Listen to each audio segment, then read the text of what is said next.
Hello, welcome to a Slate Canyon lime mining district. Now, I don't know how extensive this is, and I don't know have a lot of information about it. But I was kind of show you guys what I found up here and kind of what it looks like and what they did.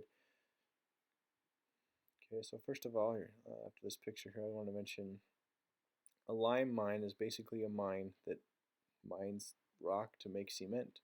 And up on the hill, we'll come up across some white dust or dirt, and that was the stuff that they made to help make the cement. And right here in front of me is one of the kilns, and this is also another kiln which is very close to it.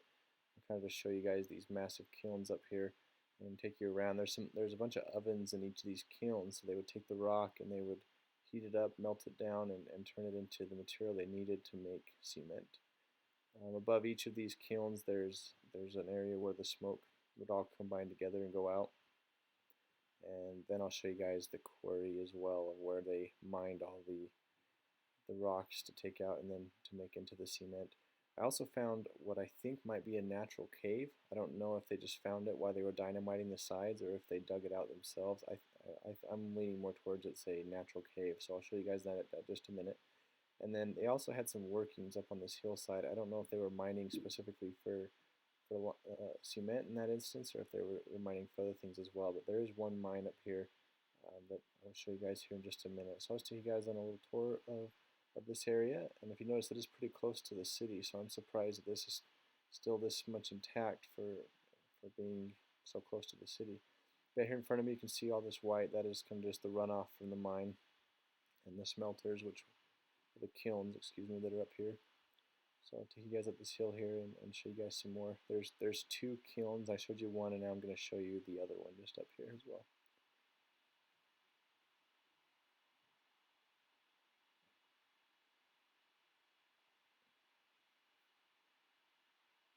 Okay, just made to the top of the hill, and I'm heading towards the other kiln right here to my left, and there's some more runoff there from the cement they were mining out.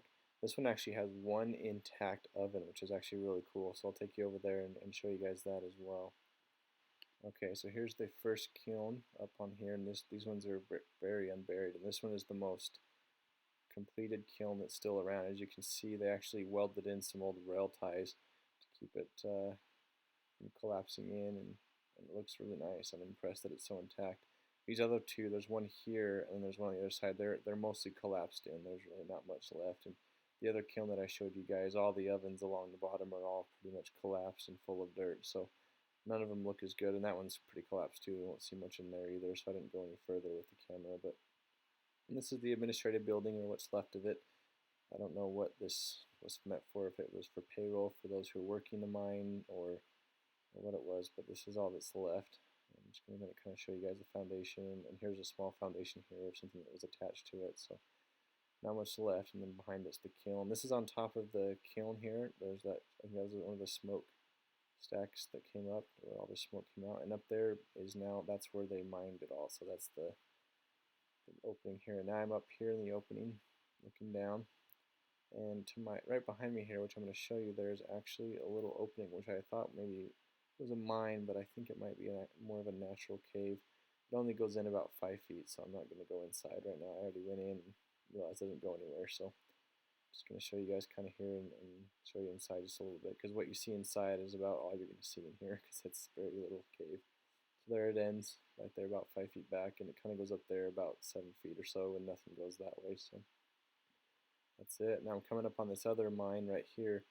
This one I think is a mine instead of a natural cave, but again, I'm not positive, and it looks mostly collapsed in. I was going to crawl in through here. I think I might be able to make it past there. It'd be a pretty tight squeeze. I didn't want to go in here by myself with such a tight squeeze just in case I get stuck. So I just wanted to get in here a little ways and show you guys what it looks like in there. Let me just kind of crawl in here a bit and show you guys a little further in there just to kind of see. And I don't know if this was part of the cement mine or if it was a different workings. This is a little bit higher up on the side of the mountain, so I'm not quite sure what it was. And here I am looking over the whole valley from up here where this little mine is. And then I'm going to start heading back towards the kilns and then back down. And I did want to mention this last thing here. These are supports for the kiln. I just thought it was interesting because I've seen houses that have those too. Alright, well, thanks for watching.